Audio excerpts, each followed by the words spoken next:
What's up guys, Myformers here, and I just picked this figure up the other day and I was so excited about it that I decided I needed to do a review about it. So today we're going to be looking at War for Cybertron, Kingdom, Voyager class, Blaster, and Eject.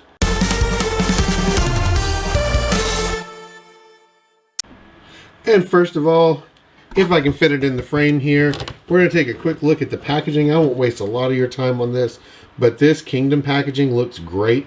I really like this artwork. It is a Voyager class. There's really not much to say about the rest of that. Typical Kingdom artwork.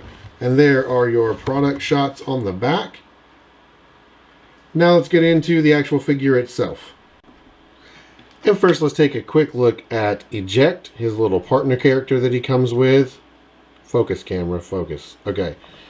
He comes in cassette mode, just like this. He is done in a translucent blue plastic, which is pretty scary. So far, I don't really have any stress marks on mine, and I've transformed it several times, but you know how these translucent plastics are, so I'm a little worried about that. But very simple transformation. To transform this guy, all we're going to do is pull his legs down, turn them just like this. His arms come down this way. There's his little fist, but then he's got this hole here, which looks port size, like you could probably put a small gun in it.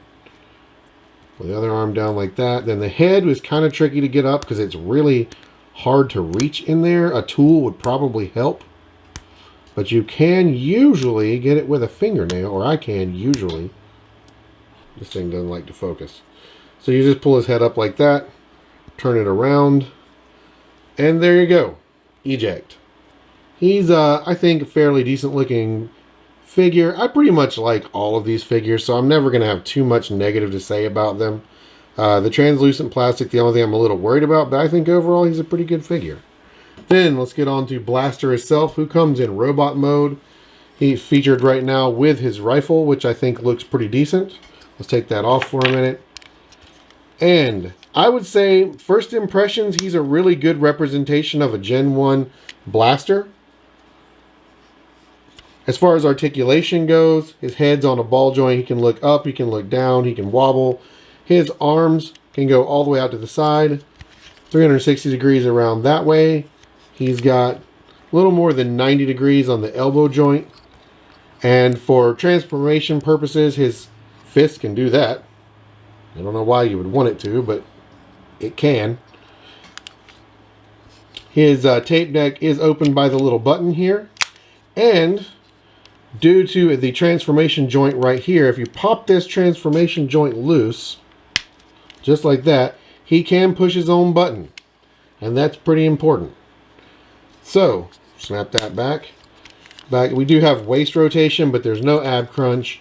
His legs are on a universal joint. He can kick out that far. He can kick, if you move the butt flap, he can kick back this far. He can kick forward this far.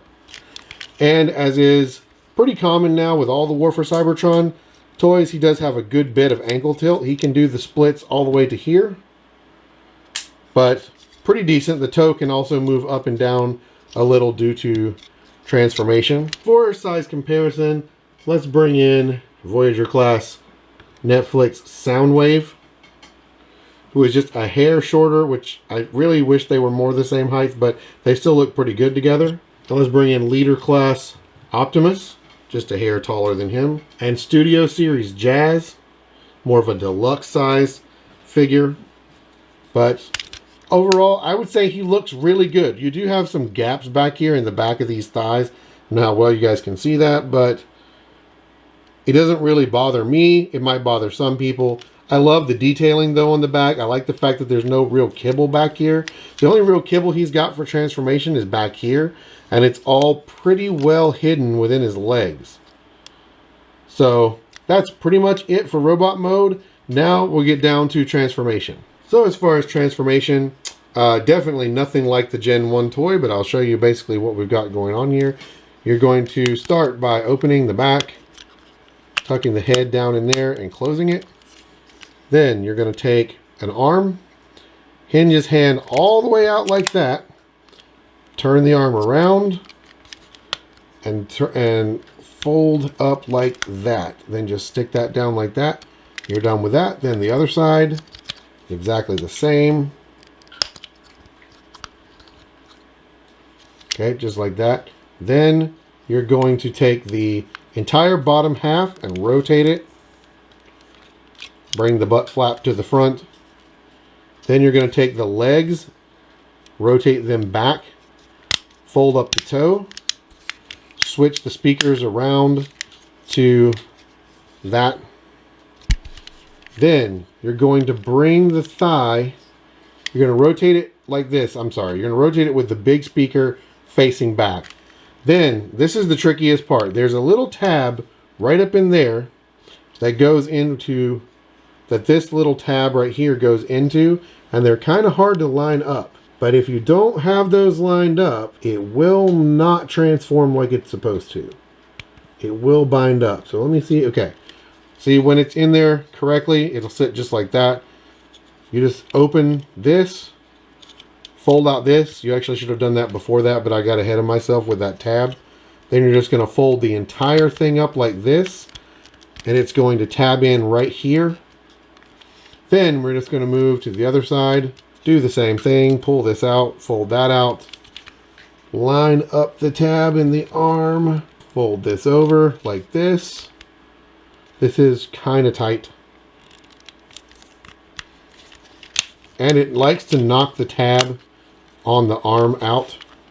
So even after you get it tabbed, trying to put it together, you're probably going to knock it out a few times and have to tab it again. So you just sort of have to be patient with that. And it is very hard to see. So this is definitely one of the less pleasant parts of this transformation. Tab that there. You're going to go back to the back of the legs, pop the handles up, turn them to the middle. They just tab right in like that. And there you have it. Blaster in boombox mode. I think, especially from the front, he looks really, really good. Really accurate to the original. Just very tight, very cool. There are some gaps in the back. I think that's sort of to be expected, especially, you know, I mean, look, it's better than the original one, so you can't really say much.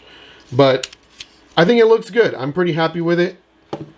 Now, just to complete the look, let's transform eject back, which is super fast and super easy.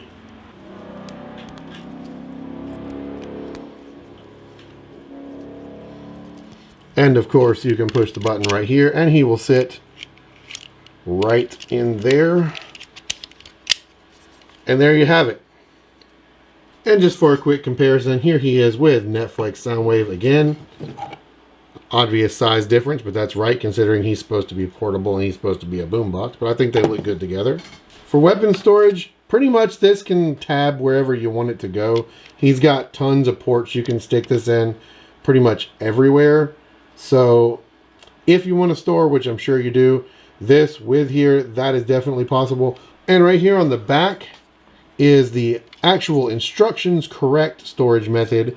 On this little handle, you'll see right here, if I can get the camera to focus long enough, that there is a little notch right there that will tab right onto this little notch between what looks like a jetpack.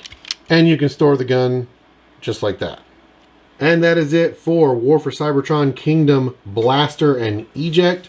This was my first review ever. I'm pretty excited about it. I hope you guys enjoyed it. Let me know if you did down in the comments, and if you want me to do any more reviews, because I've got a huge collection, then let me know that in the comments too, and make sure you subscribe.